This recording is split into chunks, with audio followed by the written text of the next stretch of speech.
ನಮಸ್ಕಾರ. ಜಿ ಮುಖಾಮುಖಿ ಕಾರ್ಯಕ್ರಮಕ್ಕೆ ಸ್ವಾಗತ. ನಾನು ದಿವ್ಯಶ್ರೀ. ಇವತ್ತಿನ ಜಿ ಮುಖಾಮುಖಿ ಕಾರ್ಯಕ್ರಮದಲ್ಲಿ ಅಪೂರ್ವ ವ್ಯಕ್ತಿ ಭಾಗಿಯಾಗಿದ್ದಾರೆ. ಇವರದ್ದು 40 ವರ್ಷಗಳ ರಾಜಕೀಯ ಜೀವನ. ಒಂದೇ ಕ್ಷೇತ್ರದಿಂದ 6 ಬಾರಿ ಶಾಸಕರಾಗಿ ಆಯ್ಕೆ ಆಗ್ತಾರೆ ಅಂದ್ರೆ ಆ ಭಾಗದ ಜನ ಇವರನ್ನ ಯಾವ ರೀತಿ ಜನಪ್ರತಿನಿಧಿ ಅಂತ ಗುರುತಿಸಿರಬಹುದು, ಅವರ ಸಾಧನೆ ಯಾವ ರೀತಿ ಇರಬಹುದು.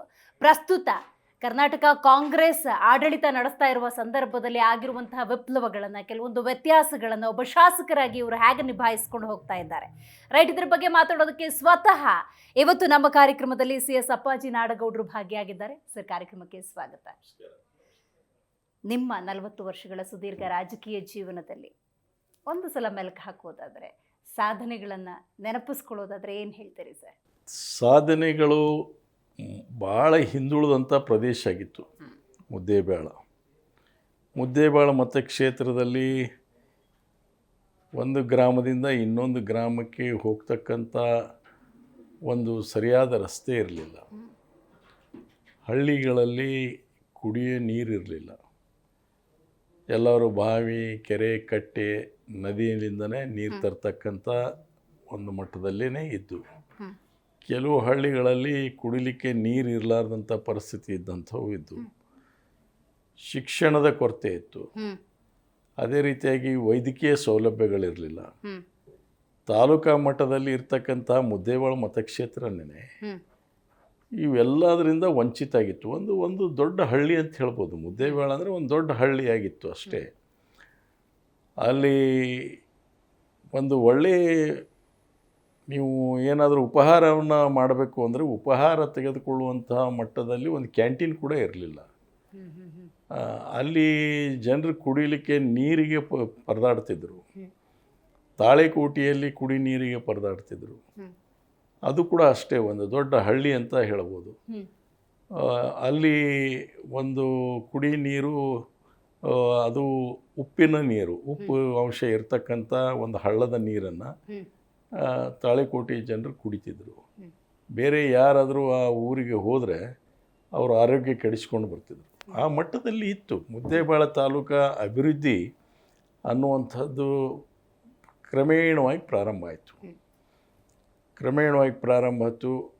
ಆ ಪ್ರಾರಂಭದಲ್ಲಿ ಸರ್ಕಾರ ಕೂಡ ನಮಗೆ ಸಹಾಯಕ್ಕೆ ಬಂದು, ಮೊದಲನೇದಾಗಿ ನಮ್ಮ ಆದ್ಯತೆ ಕುಡಿ ನೀರಿಗೋಸ್ಕರ ಇತ್ತು. ಮುದ್ದೇಬೇಳಿಗೆ ಮತ್ತು ತಾಳೆಕೋಟೆಗೆ ಕುಡಿ ನೀರು ಕೊಡಬೇಕು ಅನ್ನೋಂಥ ಆದ್ಯತೆ ಇತ್ತು. ಅದು ದಿವಂಗತ ದೇಶಮುಖರು ಪ್ರಾರಂಭ ಮಾಡಿದರು, ಆದರೆ ಅದು ನಿಂತು ಹೋಗ್ಬಿಡ್ತು. ತದನಂತರ ನಾನು 1989ರಲ್ಲಿ ಬಂದಾಗ ಮೊದಲನೇ ಆದ್ಯತೆ ಕುಡಿ ನೀರಿಗೆ ಕೊಟ್ಟೆ. ಮುದ್ದೇಬೇಳಿಗೆ ಕುಡಿ ನೀರು, ತಾಳೆಕೋಟೆಗೆ ಕುಡಿ ನೀರಿಗೆ ಆದ್ಯತೆ ಕೊಟ್ಟು ಪ್ರಾರಂಭ ಮಾಡಿದ್ದೀವಿ. ಹಳ್ಳಿ ಗ್ರಾಮಾಂತರ ಪ್ರದೇಶಗಳಲ್ಲಿ ಕೂಡ ಎಲ್ಲೆಲ್ಲಿ ಬೋರ್ ಕೊರಿಬೇಕು ಅಥವಾ ಮಿನಿ ವಾಟರ್ ಸಪ್ಲೈ ಯೋಜನೆಗಳನ್ನು ಮಾಡಬೇಕು, ಈ ರೀತಿ ದೃಷ್ಟಿಕೋನ ಇಟ್ಕೊಂಡು ಪ್ರಾರಂಭ ಮಾಡಿದ್ದೀವಿ. ಹಳ್ಳಿ ರಸ್ತೆಗಳನ್ನು ಪ್ರಾರಂಭ ಮಾಡಿದ್ದೀವಿ. ಶಿಕ್ಷಣಗೋಸ್ಕರ ಹೊಸ ಶಿಕ್ಷಣ ಶಾಲೆಗಳನ್ನು ಪ್ರಾರಂಭ ಮಾಡುವಂಥದ್ದು ಮಾಡಿದ್ದೀವಿ. ಮುದ್ದೇಬೇಳಿಗೆ ಕಾಲೇಜನ್ನು ಪ್ರಾರಂಭ ಮಾಡಿದ್ದೀವಿ. ತಾಳೆಕೋಟೆಗೆ ಕೂಡ ನಾವು ಕಾಲೇಜ್ ಪ್ರಾರಂಭ ಮಾಡಿದ್ದೀವಿ. ITI ಪ್ರಾರಂಭ ಮಾಡಿದ್ದೀವಿ. ಹೀಗೆ ಕ್ರಮೇಣವಾಗಿ ಹೀಗೆ ನಾವು ಮಾಡ್ತಾ ಹೋದ್ದೀವಿ. ಸರ್ಕಾರ ಅದಕ್ಕೆ ಸ್ಪಂದಿಸ್ತಾನೂ ಹೋಯಿತು. ಈಗ ನೋಟ್ ಆಮೇಲೆ UKP 1999ರಲ್ಲಿ SM ಕೃಷ್ಣ ಅವರು ಮುಖ್ಯಮಂತ್ರಿ ಆದರು. ಆಗ ನಿಂತು ಹೋದಂಥ ಒಂದು ಯೋಜನೆ ಏನಿತ್ತು, ನಾವು 1992ರಲ್ಲಿ 92ರಲ್ಲಿ ಈ ನಮ್ಮ ಆಲಮಟ್ಟಿ ನೀರಾವರಿ ಯೋಜನೆಗೆ ಹೆಚ್ಚು ಒತ್ತನ್ನು ಕೊಟ್ಟಿವಿ. ಆಗ ನಾನು ಮಂತ್ರಿ ಕೂಡ ಆಗಿದ್ದೆ. ಒತ್ತು ಕೊಟ್ಟು ಅದನ್ನು ಪ್ರಾರಂಭ ಮಾಡಿದ್ದೀವಿ, ಒತ್ತಾಯ ಮಾಡಿ ಪ್ರಾರಂಭ ಮಾಡಿಸಿದ್ದೀವಿ. ನಂತರ ಅದು ಮತ್ತೆ ನೆನೆಗುದಿಗೆ ಬಿದ್ದಿತ್ತು. SM ಕೃಷ್ಣ ಅವ್ರು ಬಂದ ಮೇಲೆ ಅದನ್ನು ಡ್ಯಾಮಿನ ಎತ್ತರವನ್ನು ಏರಿಸ್ತಕ್ಕಂಥ ಕೆಲಸ ಮಾಡಿ, ALBC ಕಾಲುವೆಗಳನ್ನು ಟೆಂಡರ್ನ ಕರೆಯುವಂಥದ್ದು ಪ್ರಾರಂಭ ಮಾಡಿ ನೀರಾವರಿ ಯೋಜನೆಗೆ ಹೆಚ್ಚು ಒತ್ತನ್ನು ಕೊಟ್ಟಿವಿ. ಹೀಗಾಗಿ ಇವತ್ತು ಆ ನೋಟನ ಬದಲಾಗಿದೆ. ನೀರಾವರಿ ಕ್ಷೇತ್ರ ಆಗಿದೆ. ಸುಮಾರು ಕನಿಷ್ಠ 30-35% ನೀರಾವರಿ ಆಗಿದೆ ಮುದ್ದೇಬೇಳ ಮತಕ್ಷೇತ್ರದಲ್ಲಿ. ಹೀಗಾಗಿ ಇವತ್ತು ಪುನರ್ವಸತಿ ನಿರ್ಮಾಣ ಮತ್ತು ಹಳ್ಳಿಗಳ ಒಂದು ಏನು ಬೇಕಾದಂಥ ಮೂಲಭೂತ ಸೌಕರ್ಯಗಳು ಬಹುತೇಕವಾಗಿ ಪೂರ್ತಿಯಾಗಿದೆ ಅಂತ ಹೇಳೋದಿಲ್ಲ. ಯಾವುದೇ ರೀತಿ ಈ ಬಾಗಲಕೋಟು ಮತ್ತು ಬೇರೆ ಕಡೆ ಆಗಿದೆ ಆ ರೀತಿ ಆಗಿದೆ ಅಂತ ಅನ್ಲಿಕ್ಕೆ ತಯಾರಿಲ್ಲ. ಸ್ವಲ್ಪ ಮಟ್ಟಿಗೆ ಅವನು ಕೂಡ ಇವತ್ತು ಚೇತರಿಸ್ಕೊಂಡಿದ್ದಾವೆ. ಮೂಲಭೂತ ಸೌಕರ್ಯ ಕೊಡೋದರಲ್ಲಿ ಸ್ವಲ್ಪ ಮಟ್ಟಿಗೆ ಯಶಸ್ವಿಯಾಗಿದ್ದಾವೆ. ಈಗ ಜನರು ಆರ್ಥಿಕವಾಗಿ, ಶೈಕ್ಷಣಿಕವಾಗಿ ಅವರೆಲ್ಲರೂ ಕೂಡ ಇವತ್ತು ಬಲವರ್ಧನೆ ಆಗಿದೆ. ಹೀಗಾಗಿ ಮುದ್ದೇಬೇಳ ಮತಕ್ಷೇತ್ರ, ತಾಳಿಕೋಟೆ ಹಿಡ್ಕೊಂಡು ಮುದ್ದೇಬೇಳ ಮತಕ್ಷೇತ್ರ ಇವತ್ತು ನಿಜವಾಗಿಯೂ ಬಹಳಷ್ಟು ಬದಲಾವಣೆಯನ್ನು ತಾವು ಕಾಣ್ಬೋದು. ಸತತವಾಗಿ ಜನ ನಿಮ್ಮನ್ನು ಆಯ್ಕೆ ಮಾಡ್ತಾ ಹೋಗ್ತಾರೆ. ನಿಮಗೆ ಈ ಸುದೀರ್ಘ ರಾಜಕೀಯ ಜೀವನದಲ್ಲಿ ಈ ಕೆಲಸ ಇನ್ನೂ ಮಾಡಬೇಕಾಗಿದೆ, ಇದೊಂದು ಆಸೆ ಇದೆ, ನನ್ನ ಕ್ಷೇತ್ರದ ಜನಕ್ಕೆ ಈ ಕೊಡುಗೆಯನ್ನು ಕೊಡಬೇಕು, ಯಾವುದಾದ್ರೂ ಪೆಂಡಿಂಗ್ ಇದೆಯಾ? ಸಂಪೂರ್ಣ ನೀರಾವರಿ ಆಗಬೇಕನ್ನುವಂಥದ್ದು ನಮ್ಮ ದೂರದೃಷ್ಟಿ. ಕೆರೆ ತುಂಬತಕ್ಕಂತಹ ಯೋಜನೆಯನ್ನು ಮೊದಲನೇದಾಗಿ SM ಕೃಷ್ಣ ಇದ್ದಂಥ ಸಂದರ್ಭದಲ್ಲಿ, ಆಮೇಲೆ ನಮ್ಮ ಖರ್ಗೆ ಸಾಹೇಬರು ನೀರಾವರಿ ಮಂತ್ರಿ ಆದಂಥ ಸಂದರ್ಭದಲ್ಲಿ ಅದಕ್ಕೊಂದು ನೀಲನಕ್ಷೆಯನ್ನು ತಯಾರು ಮಾಡಿದರು. ಅದಕ್ಕೆ ನಾವು ಹೆಚ್ಚು ಒತ್ತು ಕೊಟ್ಟಿದ್ದೀವಿ. ಅದಾದ ನಂತರ MB ಪಾಟೀಲ್ ಅವರು ನೀರಾವರಿ ಮಂತ್ರಿ ಆದರು. 2013ರಿಂದ 2018ರವರೆಗೆ ನೀರಾವರಿ ಮಂತ್ರಿ ಆದರು. ಅವರು ನಮ್ಮ ಸಹಪಾಠಿಗಳು. ಸೊ ನಮ್ಮೆಲ್ಲರ ಒಂದು ಏನು ಇಚ್ಛೆ ಇತ್ತು, ಆ ಇಚ್ಛೆದಂತೆ ಅವರು ಆ ಕೆರೆ ತುಂಬತಕ್ಕಂಥ ಯೋಜನೆಗೆ ಹೆಚ್ಚು ಒತ್ತನ್ನು ಕೊಟ್ಟರು. ಮತ್ತು ಬೊಮ್ಮಾಯಿಯವರು ಕೂಡ ನಾನು ಹೇಳಬಾರ್ದು, ಇದು ರಾಜಕೀಯ ಮಾಡ್ತಕ್ಕಂಥ ವಿಷಯಗಳಲ್ಲ. ಆಲ್ಮಟ್ಟಿ ಚಿಮ್ಮಲ್ಗಿ ಏತ ನೀರಾವರಿಯನ್ನು ಅವರಿದ್ದಾಗಲೇ ಅದನ್ನು ಟೆಂಡರ್ ಕರೆದು ಪ್ರಾರಂಭ ಮಾಡಿದರು. ಸೊ ಕೆರೆ ತುಂಬತಕ್ಕಂಥ ಯೋಜನೆಗೆ ಹೆಚ್ಚು ಅನುಕೂಲ ಆಯಿತು. ಅದು MB ಪಾಟೀಲರು ಮುಂದೆ ಬಂದು ಕೆರೆ ತುಂಬತಕ್ಕಂಥ ಯೋಜನೆಗಳನ್ನೆಲ್ಲನೂ ಕೈಗೊಂಡ್ರು. ಅದೇ ರೀತಿಯಾಗಿ ಈ ಏನು ಏತ ನೀರಾವರಿಗಳೇನಿದಾವಲ್ಲ, ಅದು ತಿಡಗುಂದಿ ಏತ ನೀರಾವರಿ ಆಗಿರ್ಬೋದು, ಅಥವಾ ನಮ್ಮ ಗುತ್ತಿ ಬಸವಣ್ಣ ಏತ ನೀರಾವರಿ ಆಗಿರ್ಬೋದು, ಅದೇ ರೀತಿಯಾಗಿ ನಮ್ಮ ನಾಗರಬೆಟ್ಟ ಏತ ನೀರಾವರಿ ಆಗಿರ್ಬೋದು, ಪೀರಾಪುರ ಬೂದಾಳಿ ಏತ ನೀರಾವರಿ ಆಗಿರ್ಬೋದು, ಹಿಂಗೆ ಹಲವಾರು ಲಿಫ್ಟ್ ಇರಿಗೇಷನ್ ಸ್ಕೀಮ್ಸಿಗೆ ಅವರು ಅನುಮೋದನೆ ಕೊಟ್ಟು ಪ್ರಾರಂಭ ಮಾಡಿದರು. ಹೀಗಾಗಿ ಇವತ್ತು ಸಾಕಷ್ಟು ರೈತರಲ್ಲಿ ಇವತ್ತು ನಿಮಗೆ ಅವ್ರಿಗೊಂದು ಹೊಸ ಅಧ್ಯಯನ ಅಂತ ಹೇಳ್ಬೋದು ಇದನ್ನು. ಖಂಡಿತ. ಹಾಗಾದ್ರೆ ನಿಮ್ಮ ಆಡಳಿತ ಸಂದರ್ಭದಲ್ಲಿ ನಿಮಗೆ ಸಾರ್ಥಕತೆ ತಂದುಕೊಟ್ಟಂತಹ ಯೋಜನೆ ಅಂದರೆ ಯಾವುದು ನೆನಪಿಸ್ಕೊಳ್ತೀರಿ? ನಾನು ಮುಖ್ಯವಾಗಿ ನಾನು ಆಲೋಚನೆ ಮಾಡಬೇಕಾದಂಥದ್ದನ್ನು ತಾವು ಹೇಳಿದರೆ, ಅಭಿವೃದ್ಧಿ ಅನ್ನುವಂತಹ ದೃಷ್ಟಿಕೋನ ಕೇವಲ ಒಂದಕ್ಕೆ ಸೀಮಿತ ಆಗಿರಂಗಿಲ್ಲ. ಯಾವಾಗಲೂ ನೀವು ಎಲ್ಲ ವಿಷಯದಲ್ಲಿ ಕೂಡ ಅದನ್ನು ನಾವು ಜನಕ್ಕೆ ಮುಟ್ಟಿಸುವಂಥ ಪ್ರಯತ್ನ ಆಗಬೇಕು. ನಾವು ಇವತ್ತು ನೀರಾವರಿ ಮಾಡಿಕೊಟ್ಟಿವಿ ಅಂತಂದರೆ ಅದರ ಜೊತೆಯಾಗಿ ರಸ್ತೆಗಳಾಗಬೇಕು, ಅದರ ಜೊತೆಯಾಗಿ ಹಳ್ಳಿಗಳ ಅಭಿವೃದ್ಧಿಗೆ ಹೆಚ್ಚು ಒತ್ತು ಕೊಡಬೇಕು, ಅದರ ಜೊತೆಯಾಗಿ ಏನಪ್ಪ ಅಂದರೆ ಶಿಕ್ಷಣಕ್ಕೆ ಒತ್ತು ಕೊಡಬೇಕು. ಇವೆಲ್ಲ ಒಂದಕ್ಕೊಂದು ಇಂಟರ್ ಕನೆಕ್ಟೆಡ್ ಆದಾಗೇ ಸಂಪೂರ್ಣ ಅಭಿವೃದ್ಧಿ ಅಂತೀವಿ. ಸೊ ಹೀಗೆ ನೀರಾವರಿ ಇವತ್ತೇನು ಬದಲಾವಣೆ ತಂದಿದೆ, ಇದು ಸಂಪೂರ್ಣವಾದಂಥ ನೀರಾವರಿ ಆಗಬೇಕು. ಇದೇ ನಮ್ಮ ಮುಂದಿನ ದೂರದೃಷ್ಟಿ. ಸಂಪೂರ್ಣ ನೀರಾವರಿ ಮುದ್ದೇಬೇಳ ತಾಲೂಕು ನೀರಾವರಿ ಆಯಿತು ಅಂದರೆ ಸಹಜವಾಗಿ ಎಲ್ಲ ಏನಪ್ಪ ಅಭಿವೃದ್ಧಿಗಳನ್ನು ಮಾಡೋದ್ರ ಜೊತೆಯಾಗಿ ಜನರು ಕೂಡ ಖುಷಿಯಾಗಿ ಇರಲಿಕ್ಕೆ ಸಾಧ್ಯ ಆಗ್ತದೆ. ಕ್ಷೇತ್ರದ ಶಾಸಕರಾಗಿದ್ದುಕೊಂಡು ಕ್ಷೇತ್ರದ ಅಭಿವೃದ್ಧಿಗೆ ನೀವು ಯಾವ ರೀತಿ ಪಣ ತೊಟ್ಟಿದ್ದೀರಿ ಅನ್ನೋದನ್ನು ಇಷ್ಟೋ ತನಕ ನೀವು ಉಲ್ಲೇಖ ಮಾಡಿದ್ರಿ. ಪಕ್ಷದೊಳಗಿನ ಕೆಲವೊಂದು ರಾಜಕೀಯ ಅಂತ ಕರಿಬೇಕೋ ಏನೋ ಗೊತ್ತಿಲ್ಲ ಸರ್, ನೀವಾಗಲೇ ಮಾತಾಡ್ತಾ ಇರಬೇಕಾದ್ರೆ ಒಂದನ್ನು ಉಲ್ಲೇಖ ಮಾಡಿದ್ರಿ. ಬಂಗಾರಪ್ಪನವ್ರ ಕಾಲದಲ್ಲೇ ನೀವು ಸಚಿವರಾಗಿ ಕೆಲಸವನ್ನು ಮಾಡಿದವರು, ಕಾರ್ಮಿಕ ಸಚಿವರಾಗಿ ಆ ಇಲಾಖೆಯ ಜವಾಬ್ದಾರಿಯನ್ನು ತಗೊಂಡು ನಿಮ್ಮ ಸಮಕಾಲೀನರು ಸಚಿವರಾಗಿದ್ದಾರೆ. ಪಕ್ಷ ನಿಮ್ಮನ್ನು ಕಡೆಗಣಿಸ್ತಾ ಅಥವಾ ನೀವೇ ಮಗದೊಮ್ಮೆ ಸಚಿವ ಸ್ಥಾನವನ್ನು ಅಲಂಕಾರ ಮಾಡುವಂಥ ಪ್ರಯತ್ನಕ್ಕೆ ಮುಂದಾಗಲಿಲ್ವಾ?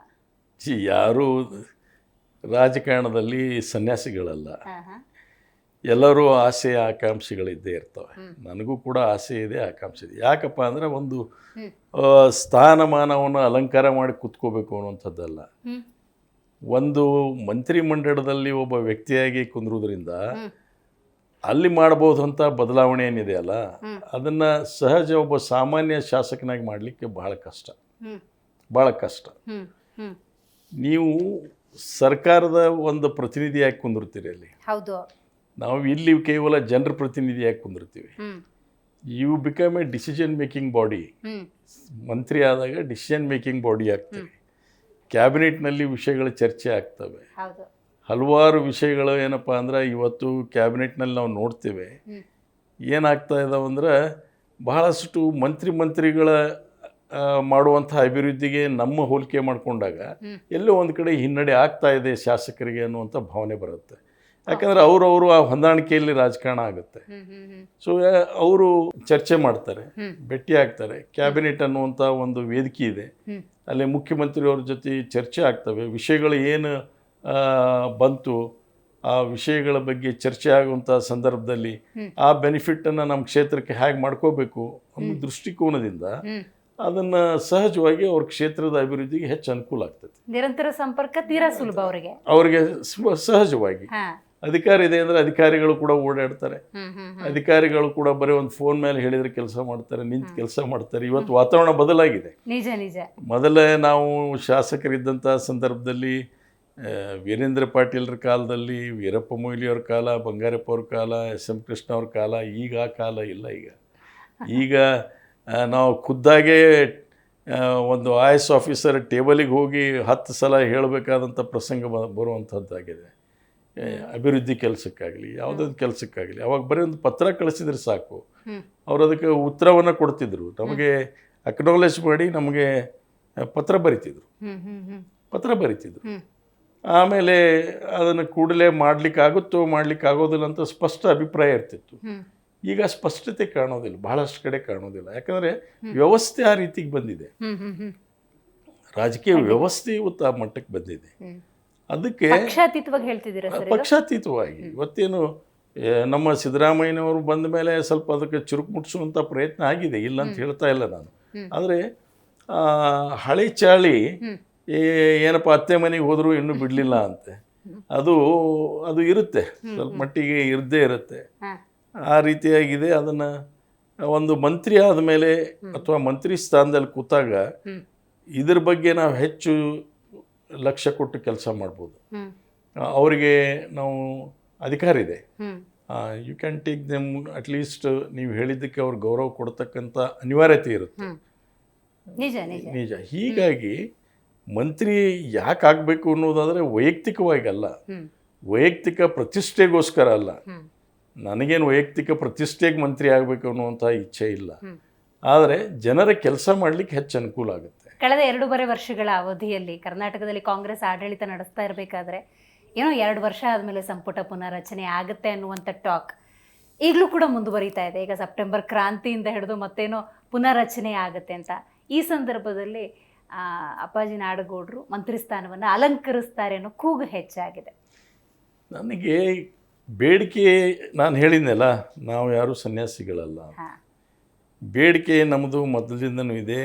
ಅದರ ಬಗ್ಗೆ ಮುಖ್ಯಮಂತ್ರಿಯವ್ರಿಗೂ ಗೊತ್ತಿದೆ, ಅಧ್ಯಕ್ಷರಿಗೂ ಗೊತ್ತಿದೆ, ಮೇಲೆ ಇರ್ತಕ್ಕಂಥ ನಮ್ಮ ಹೈಕಮಾಂಡ್ನಲ್ಲಿ ಇರುವಂಥ ಜವಾಬ್ದಾರಿ ಸ್ಥಾನದಲ್ಲಿ ಇದ್ದವ್ರಿಗೂ ಅದ್ರ ಬಗ್ಗೆ ಮನವರಿಕೆ ಇದೆ. ಆದರೆ ಯಾವ ಲೆಕ್ಕಾಚಾರದಲ್ಲಿ ಏನು ಗಮನಕ್ಕೆ ತೊಗೊತಾರೋ ಅವತ್ತಿನ ಪರಿಸ್ಥಿತಿಯಲ್ಲಿ ಗೊತ್ತಿಲ್ಲ.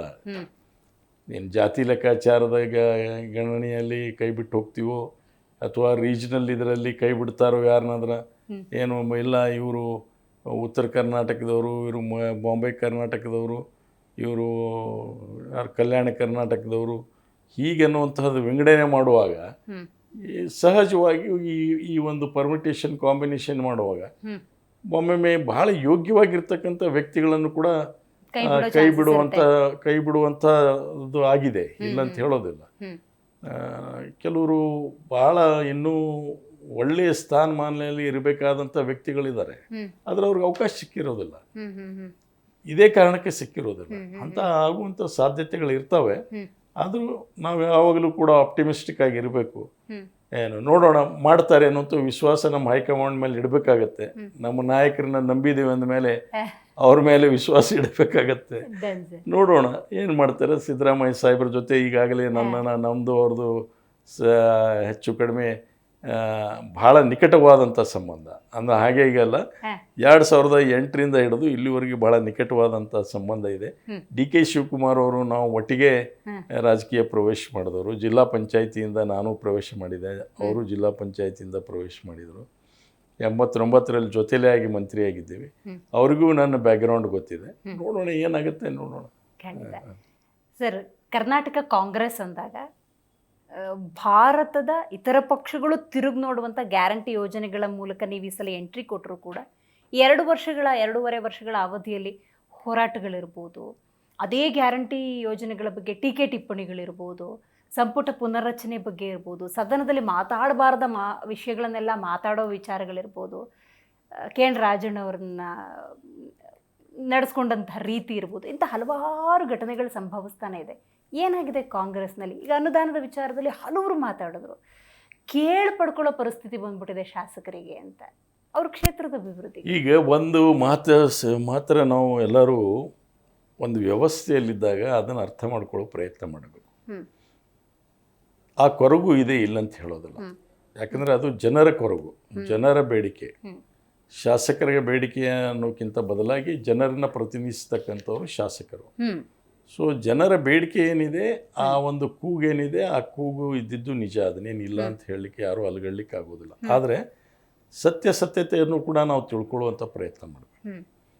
ಈಗ ಹಿಂದಿನ ಸರ್ಕಾರ ಸುಮಾರು 1,20,000 ಕೋಟಿ, ಇದು ಸಾಲ ಅಲ್ಲ ನಾನು ಹೇಳ್ತಾ ಇರೋದು, ಇದು ಕೊಡುವಂತಹ ಬಾಕಿಗಳನ್ನು ಇಟ್ಟು ಹೋದಂಥ ಸಂದರ್ಭದಲ್ಲಿ ಮುಖ್ಯಮಂತ್ರಿ ಅದನ್ನು ಹೇಗೆ ನಿಭಾಯಿಸ್ಬೇಕು ಅನ್ನುವಂಥದ್ದು ಕೂಡ ಆಲೋಚನೆ ಮಾಡಬೇಕಾ. ಎಲ್ಲಿಂದಾದರೂ ಪ್ರಿಂಟ್ ಮಾಡಲಿಕ್ಕಾಗೋದಿಲ್ಲ ಅನ್ನುವಂಥದ್ದು ಹಲವಾರು ಸಲ ನಮ್ಮ ಮುಖ್ಯಮಂತ್ರಿಗಳು ಹೇಳಿದ್ದಾರೆ. ಸೊ ನಾವು ಇರುವಂಥ ರಿಸೋರ್ಸನ್ನು ಮೊಬಲೈಸ್ ಮಾಡಬೇಕು. ನಮ್ಮ ಟ್ಯಾಕ್ಸ್ನಲ್ಲೇ ಸ್ವಲ್ಪ ಹೆಚ್ಚು ಕಡಿಮೆ ಟ್ಯಾಕ್ಸನ್ನು ನಾವು ಲೆಕ್ಕಾಚಾರ ಹೆಚ್ಚು ಕಡಿಮೆ ಮಾಡಿ ಅದನ್ನು ಯಾವುದೇ ರೀತಿಯಿಂದ ಹಿಂದಿನ ಸರ್ಕಾರ ಮಾಡಿದರೂ ಕೂಡ ಅದು ಲಯಬಿಲಿಟಿ ಬರುವಂಥ ಸರ್ಕಾರದ ಮೇಲೆ ಕೂಡ ಇರುತ್ತೆ ಅನ್ನುವಂಥ ಮಾತು. ಸೊ ಅದನ್ನು ತೀರಿಸುವಂಥ ಪ್ರಯತ್ನದಲ್ಲಿ ಒಂದು ಕಡೆ ಅದು, ಇನ್ನೊಂದು ಕಡೆ ಈ ಗ್ಯಾರಂಟಿಗಳ ಬಗ್ಗೆ ಬಹಳ ಟೀಕೆ ಟಿಪ್ಪಣಿ ಮಾಡ್ತಾರೆ. ಆದರೆ ಗ್ಯಾರಂಟಿಗಳು ಯಾರಿಗೆ ಹೋಗ್ತಾ ಇದೆ ಹೆಚ್ಚು? ಬಡವ್ರಿಗೆ ಹೋಗ್ತಾ ಇದೆ, ಬಡವ್ರಿಗೆ ಹೆಚ್ಚು ಹೋಗ್ತಾ ಇದೆ. ಬಡವರ ಆರ್ಥಿಕವಾಗಿ ಅವ್ರನ್ನ ಸಬಲರನ್ನಾಗಿ ಮಾಡತಕ್ಕಂಥದ್ದು ನಮ್ಮ ಸಂವಿಧಾನದಲ್ಲಿ ಇರ್ತಕ್ಕಂಥ ಹೌದೋ ಅಲ್ಲೋ? ಮತ್ತು ಆ ಗ್ಯಾರಂಟಿಗಳ ಬಗ್ಗೆ ಟೀಕೆ ಟಿಪ್ಪಣಿ ಮಾಡ್ತಕ್ಕಂಥ ಪ್ರಶ್ನೆ, ಅದೇ ಗ್ಯಾರಂಟಿಗಳನ್ನು ಮೋದಿಯವರು ಇವತ್ತು ಕಾಪಿ ಮಾಡ್ತಾ ಇದ್ದಾರೆ, ಬೇರೆ ಸರ್ಕಾರಗಳು ಕಾಪಿ ಮಾಡ್ತಾ ಇದ್ದಾವೆ. ನೇರವಾಗಿ ಬಡವರಿಗೆ ಮಾಡಿರುವಂತಹ ಯೋಜನೆಗಳ ಬಗ್ಗೆ ಟೀಕೆ ಟಿಪ್ಪಣಿ ಮಾಡೋ ಬದಲಾಗಿ ನಾವು ಇದನ್ನು ಜನರಿಗೆ ಸರಿಯಾದಂಥ ರೀತಿಯಲ್ಲಿ ತಿಳುವಳಿಕೆ ಹೇಳ್ತಕ್ಕಂಥದ್ದು ಮಾಡಬೇಕು, ಅವ್ರ ವಿಶ್ವಾಸವನ್ನು ಗಳಿಸ್ಬೇಕು. ಸರ್, ನೀವು 40 ವರ್ಷದ ನಿಮ್ಮ ರಾಜಕಾರಣದಲ್ಲಿ ನೀವು ಹಿರಿಯರನ್ನು ನೋಡಿದ್ದೀರಿ, ನಿಮ್ಮ ಸಮಕಾಲೀನರನ್ನು ನೋಡಿದ್ದೀರಿ, ಇವತ್ತಿನ ರಾಜಕಾರಣವನ್ನು ನೀವು ನೋಡ್ತಾ ಇದ್ದೀರಿ. ಆದರೂ ಈ 2 ವರ್ಷದಲ್ಲಿ ನೀವು ಗಮನಿಸಿ ಬಹಳಷ್ಟು ಹಗರಣಗಳ ಬಗ್ಗೆ ಚರ್ಚೆ ಆಯಿತು. ಕರ್ನಾಟಕ ಕಾಂಗ್ರೆಸ್ ಅಂದರೆ ಜನಪರ ಪಕ್ಷ, ಬಡವರ ಪಕ್ಷ, ಸರ್ವ ಜನಾಂಗದ ಶಾಂತಿಯ ತೋಟ. ಈ ಸತಿ ಗ್ಯಾರಂಟಿ ಯೋಜನೆಯಿಂದ ಇನ್ನೂ ಹತ್ತಿರ ಆಗ್ತೀರಿ ಅಂದರೆ ಅದೇ ವಾಲ್ಮೀಕಿ, ಅದೇ ಮೂಡಾ ಬಗ್ಗೆ, ಅದೇ ವಕ್ಫ್ ಭೂಮಿ ಒತ್ತುವರಿ ಬಗ್ಗೆ ಚರ್ಚೆ ಆಯಿತು, ಅಬಕಾರಿ ಇಲಾಖೆ ಬಗ್ಗೆ ಚರ್ಚೆ ಆಯಿತು. ಯಾಕೆ, ಎಲ್ಲಿ ವ್ಯತ್ಯಾಸ ಆಗ್ತಾ ಇದೆ? ನಾನು ಕೂಡ ಒಂದು ಹೇಳ್ತೀನಿ ತಮಗೆ, ಈ ಸಹಜವಾಗಿ ಯಾವುದೋ ಒಂದು ರಾಜಕೀಯ ಪಕ್ಷಗಳಾಗಿ ಇವತ್ತಿನ ರಾಜಕಾರಣ ಅಂದರೆ ಏನಾದರೂ ಒಂದು ಸೃಷ್ಟಿ ಮಾಡಿ ಅದನ್ನು ಇದು ನಿಜವಾಗಿ ಆಗಿದೆ ಅನ್ನೋದನ್ನು ತರ್ತಕ್ಕಂಥ, ಬಿಂಬಿಸ್ತಕ್ಕಂಥ ಒಂದು ಪ್ರಯತ್ನ ಮಾಡುವಂಥದ್ದು ವಿರೋಧ ಪಕ್ಷದ ಒಂದು ಅಭ್ಯಾಸ ಆಗಿದೆ. ಇದು ಅಲುಗಳ್ಲಿಕ್ಕಾಗೋದಿಲ್ಲ. ಹೀಗೆ ತನಿಖೆ ಆಗ್ತಾ ಇದ್ದಾವೆ, ಇವೆಲ್ಲ ತನಿಖೆ ಆಗ್ತಾ ಇದ್ದಾವೆ. ತನಿಖೆ ಆಗ್ತಕ್ಕಂಥ ಸಂದರ್ಭದಲ್ಲಿ ನಿಖರವಾಗಿ ಹೀಗೆ ಆಗಿದೆ ಅನ್ನುವಂಥದ್ದು ತಪ್ಪು. ಓಕೆ, ಯಾವುದೇ ಆನ್ ಗೋಯಿಂಗ್ ಎನ್ಕ್ವೈರಿ ನಾವು ಇದೇ ಆಯಿತು, ಹೀಗೆ ಆಗಿದೆ, ಕನ್ವಿಕ್ಷನ್ ಇರಲಾರ್ದೇ ಹೀಗೆ ಆಯಿತು ಅನ್ನೋದು ತಪ್ಪು. ಸೊ ಈಗ ಹಗರಣಗಳು ಪೊಲಿಟಿಕಲಿ ಮೋಟಿವೇಟೆಡ್ ಹಗರಣಗಳು ಅಥವಾ ನಿಜವಾಗಿ ಆಗಿದೆ ಅನ್ನೋದನ್ನು, ಆಮೇಲೆ ಅದರೊಳಗೆ ಯಾರು ಭಾಗಿಯಾಗಿದ್ದಾರೆ ಅದ್ರ ಬಗ್ಗೆ ತನಿಖೆ ಆಗ್ತಾ ಇದೆ. ಅದನ್ನು ಮುಖ್ಯಮಂತ್ರಿಯವರು ಸುಮ್ಮನೆ ಕೂತ್ಕೊಳ್ಳಿಲ್ಲ, ಯಾರ್ಯಾರು ಜವಾಬ್ದಾರಿ ಸ್ಥಾನದಲ್ಲಿದ್ದರು ಅವ್ರಿಗೆ ರಾಜೀನಾಮೆ ಕೊಡಿಸಿದ್ದಾರೆ, ಅವ್ರನ್ನ ಅಧಿಕಾರದಿಂದ ತೆಗೆದಿದ್ದಾರೆ, ಅದನ್ನು ಇವೆಲ್ಲ ಮಾಡಿದ್ದಾರೆ. ಸರ್ಕಾರ ಏನು ಮಾಡಬೇಕು ಆ ಕೆಲಸ ಮಾಡಿದೆ. ನೋಡೋಣ ಏನು ರಿಸಲ್ಟ್ ಏನು ಬರುತ್ತೆ ನೋಡೋಣ. ವಿರೋಧ ಪಕ್ಷದ ಬಗ್ಗೆ ನೀವು ಉಲ್ಲೇಖ ಮಾಡ್ತಿದ್ರಿ. ದೇಶದ ವಿರೋಧ ಪಕ್ಷ ಅಂದಾಗ ನಮಗೆ ರಾಹುಲ್ ಗಾಂಧಿ ಅವರು ಕಾಣ್ತಾ ಇದ್ದಾರೆ. ಮತಗಳ್ಳತನದ ಕುರಿತಂತೆ ಬಹಳ ದೊಡ್ಡ ಧ್ವನಿಯಲ್ಲಿ 6 ತಿಂಗಳ ಅಧ್ಯಯನವನ್ನು ನಡೆಸಿ ಎಲ್ಲೆಲ್ಲಿ ವ್ಯತ್ಯಾಸ ಆಗಿದೆ ಅದೆಲ್ಲವನ್ನು ಒಂದು PPT ಪ್ರೆಸೆಂಟೇಷನ್ ಮೂಲಕ ಅದೇ ಯಾರ್ಯಾರು ಕಂಪ್ಲೇಂಟ್ ಕೊಟ್ಟಿದ್ದು ಅವರನ್ನೇ ನಿಲ್ಲಿಸ್ಕೊಂಡು ಜನರ ಮುಂದಿಡುವಂಥ ಪ್ರಯತ್ನವನ್ನು ಮಾಡ್ತಿದ್ದಾರೆ. ಇಲ್ಲಿ ಮತಚೋರಿ ಆಗಿರಬಹುದು ಅಂತ ಹೇಳಿರ್ತಾರೆ ರಾಹುಲ್ ಗಾಂಧಿ ಅವರು. ಆದರೆ ಮತಚೋರಿ ಆಗಿದೆ ಅಂತ ರಾಜ್ಯ ಕಾಂಗ್ರೆಸ್ ನಾಯಕರು ಉಲ್ಲೇಖನೆ ಮಾಡಿಬಿಡ್ತಾರೆ. ನೀವು ಹೇಳ್ದಂಗೆ ಸರ್, ಒಂದು ವಿರೋಧ ಪಕ್ಷ ಅಂದಾಗ ನಡ್ಕೊಳ್ಳೋ ರೀತಿ ಬಗ್ಗೆ ಆಡಳಿತ ಪಕ್ಷ ರಾಹುಲ್ ಗಾಂಧಿ ಅವರಿಗೆ ಕಾಂಗ್ರೆಸ್ ರಾಜ್ಯ ನಾಯಕರು ಅದನ್ನು ಏನು ಹೇಳ್ತಾರೆ ಅದನ್ನ ಯಥಾವತ್ತಾಗಿ ಮಂಡಿಸ್ಬೋದಲ್ಲ. ಯಾಕೆ ವ್ಯತ್ಯಾಸಗಳಾಗ್ತಿದ್ದಾವೆ? ಹೇಳಿಕೆಗಳು ಯಾಕೆ ತಿರುಚಿ ಹೋಗ್ತಿದ್ದಾವೆ? ಇಲ್ಲ, ರಾಹುಲ್ ಗಾಂಧಿಯವರು ಏನು ಹೇಳ್ತಾ ಇದ್ದಾರೆ ನಾವು ಸಂಪೂರ್ಣವಾಗಿ ಅದಕ್ಕೆ ಒಪ್ಪಲೇಬೇಕು. ಆಮೇಲೆ ಅದು ನಾವು ಕೊಟ್ಟಂಥ ಸಂಗತಿ ಮೇಲೆ ರಾಹುಲ್ ಗಾಂಧಿಯವರು ಇವತ್ತು ಮಾತಾಡ್ತಾ ಇದ್ದಾರೆ. ಇವತ್ತು ನಮ್ಮ ಆಳಂದ ಶಾಸಕರಾಗಿರ್ಬೋದು, ಇನ್ಮೇಲೆ ಅದು ಒಂದು ಎಕ್ಸ್ಪೆರಿಮೆಂಟ್ ಬೇಸಿಸ್ ಮೇಲೆ ಆಳಂದನವರು ಪ್ರಾರಂಭ ಮಾಡಿದ್ದಾರೆ ಅಂತ ಇಟ್ಕೊಳ್ಳಿ, ಅಥವಾ ಗುಲ್ಬರ್ಗಾದಿಂದ. ಯಾಕೆ ಖರ್ಗೆ ಅವರಂಥ ಮಹಾನ್ ನಾಯಕರು, ಖರ್ಗೆ ಅವ್ರ ಕೊಡುಗೆ ಏನಿದೆಯಲ್ಲ, ಬಹುತೇಕ ಈ ರಾಜಕೀಯ ವ್ಯವಸ್ಥೆಯಲ್ಲಿ ನಾವು ಬಹಳಷ್ಟು ರಾಜಕಾರಣಿಗಳನ್ನು ನೋಡಿದ್ದೀನಿ. ಆದರೆ ಖರ್ಗೆ ಅವರ ಕೊಡುಗೆ ಏನಿದೆ ಸಾಮಾನ್ಯ ಕೊಡುಗೆ ಇಲ್ಲ. ಅವ್ರು ಮಾಡಿರ್ತಕ್ಕಂಥ ಜನಪರ ಕೆಲಸಗಳು, ಅಭಿವೃದ್ಧಿ, ಅವರು ಈ ಸಮಾಜ ಆ ಸಮಾಜ ಅಂತ ಮಾಡಲಿಲ್ಲ. ಅವರು ಪ್ರತಿಯೊಬ್ಬನಿಗೂ ಅನುಕೂಲ ಆಗ್ತಕ್ಕಂಥ ರೀತಿಯಲ್ಲಿ ಅವರು ಅಭಿವೃದ್ಧಿಗಳನ್ನು ಮಾಡಿದ್ದಾರೆ. 371Jಗೋಸ್ಕರ ಹೋರಾಟ ಮಾಡಿ, ಅದು ಯಾವಾಗ ವಾಜಪೇಯಿ ಅವ್ರ ಕಾಲದಿಂದನೂ ಹೋರಾಟ ಪ್ರಾರಂಭ ಆಯಿತು. ವಾಜಪೇಯಿ ಅವರಿದ್ದಂಥ ಕಾಲದಾಗೂ ಹೋರಾಟ ಮಾಡಿದಾಗ ಕೊನೆಗೆ ಅವರು ಮನಮೋಹನ್ ಸಿಂಗ್ ಅವರು ಬಂದಂಥ ಸಂದರ್ಭದಲ್ಲಿ ಖರ್ಗೆ ಅವರು ಮುತುವರ್ಜಿ ವಹಿಸಿ, ಧರಮ್ ಸಿಂಗ್ ಅವರು ಮುತುವರ್ಜಿ ವಹಿಸಿ ಜೊತೆಯಲ್ಲಿ ಕೂಡ್ಕೊಂಡು ಅದನ್ನು ಮಾಡಿ 371J ಎಂಟೈರ್ ಅಲ್ಲಿ 8-10 ಜಿಲ್ಲೆಗಳಿಗೆ ಅನುಕೂಲ ಆಗ್ತಕ್ಕಂಥದ್ದು. ಯಾಕಂದರೆ ಅಲ್ಲಿ ಎಲ್ಲ ವರ್ಗದ ಜನಕ್ಕೂ ಅನುಕೂಲ ಆಯ್ತದು. ಈ ವರ್ಗ ಆ ವರ್ಗ ಅನ್ನೋ ಪ್ರಶ್ನೆ ಇಲ್ಲ ಸರ್. ಮುಂಚೆ ಎಲ್ಲ ಚರ್ಚೆಗಳು ಅಂತ ಹೇಳಿದ್ರೆ ಅದು ಜನರ ಹಿತಕ್ಕಾಗಿತ್ತು. ಇವತ್ತು ಒಂದು ವ್ಯಕ್ತಿತ್ವವನ್ನು ತೇಜೋವಧೆ ಮಾಡೋ ಮಟ್ಟಕ್ಕೆ ಕಾಂಗ್ರೆಸ್ ಇರ್ಬೋದು ಅಥವಾ BJP ಇರ್ಬೋದು ಅಥವಾ JDS ಇರ್ಬೋದು, ಈ ಮಟ್ಟಕ್ಕೆ ಹೋಗ್ತಾ ಇದೆಯಲ್ಲ ಆರೋಪ ಪ್ರತ್ಯಾರೋಪಗಳು, ಇದ್ರ ಬಗ್ಗೆ ಏನು ಹೇಳ್ತೀರಿ? ರಾಜಕಾರಣದ ಅರ್ಥ ಏನು? ರಾಜಕಾರಣ ಅಂದರೆ ಒಂದು ರಾಜಸ್ವದಲ್ಲಿ ನಾವು ಜನರ ಹಿತಕ್ಕೋಸ್ಕರ ಮಾಡ್ತಕ್ಕಂಥದ್ದು, ಅದಕ್ಕೆ ರಾಜಕಾರಣ ಅಂತೀವಿ. ರಾಜಕಾರಣ ಅಂದರೆ ಇವತ್ತು ಏನಾಗಿಬಿಟ್ಟಿದೆ ಅಂದರೆ ಕಿತಾಪತಿ ಮಾಡೋದೇ ಒಂದು ರಾಜಕಾರಣ ಅಂತ. ಅದು ಹೋಗಿ ಆ ಶಬ್ದ ಅಲ್ಲಿಗೆ ಬಂದ್ಬಿಟ್ಟಿದೆ ಈಗ.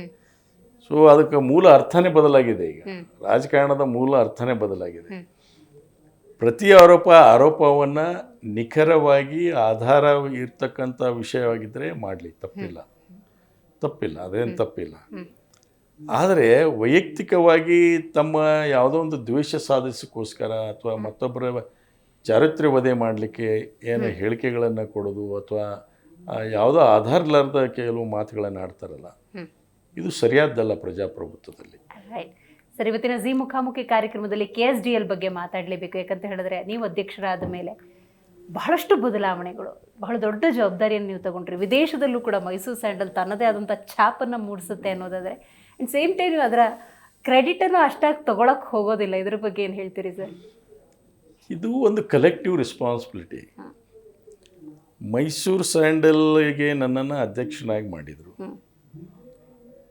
ಅಧ್ಯಕ್ಷನಾಗಿ ಮಾಡಿದ ತಕ್ಷಣ ಅಲ್ಲಿ ಇರ್ತಕ್ಕಂಥ ಅಲ್ಲಿ ಮೊದಲ ನಾವು ಅಲ್ಲಿ ಕಾರ್ಮಿಕರಾಗಿರ್ಬೋದು, ಅಲ್ಲಿ ಇರ್ತಕ್ಕಂಥ ಕಚೇರಿಯಲ್ಲಿ ಕೆಲಸ ಮಾಡ್ತಕ್ಕಂಥ ನಮ್ಮ ಅಡ್ಮಿನಿಸ್ಟ್ರೇಟಿವ್ ಆಫೀಸರ್ಸ್ ಆಗಿರ್ಬೋದು, MD ಆಗಿರ್ಬೋದು ಅಥವಾ ಸರ್ಕಾರ ಆಗಿರ್ಬೋದು, ನಾವೆಲ್ಲರೂ ಒಟ್ಟೊಟ್ಟಿಗೆ ಕೆಲಸ ಮಾಡ್ತಕ್ಕಂಥ ಭಾವನೆ ಇರಬೇಕು.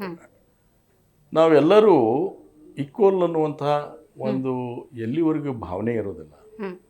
ನಾವು ಸುಪೀರಿಯಾರಿಟಿ ಕಾಂಪ್ಲೆಕ್ಸ್ ಇಟ್ಕೊಂಡು ಆಡಳಿತ ಮಾಡಲಿಕ್ಕೆ ಹೋದರೆ ಅದ್ರ ಬಗ್ಗೆ ಜನರ ಒಲವನ್ನು ಪಡೀಲಿಕ್ಕೆ ಸಾಧ್ಯವಿಲ್ಲ, ಕಾರ್ಮಿಕರ ವಿಶ್ವಾಸವನ್ನು ಕೂಡ ತೆಗೆದುಕೊಳ್ಳಿಕ್ಕಾಗೋದಿಲ್ಲ.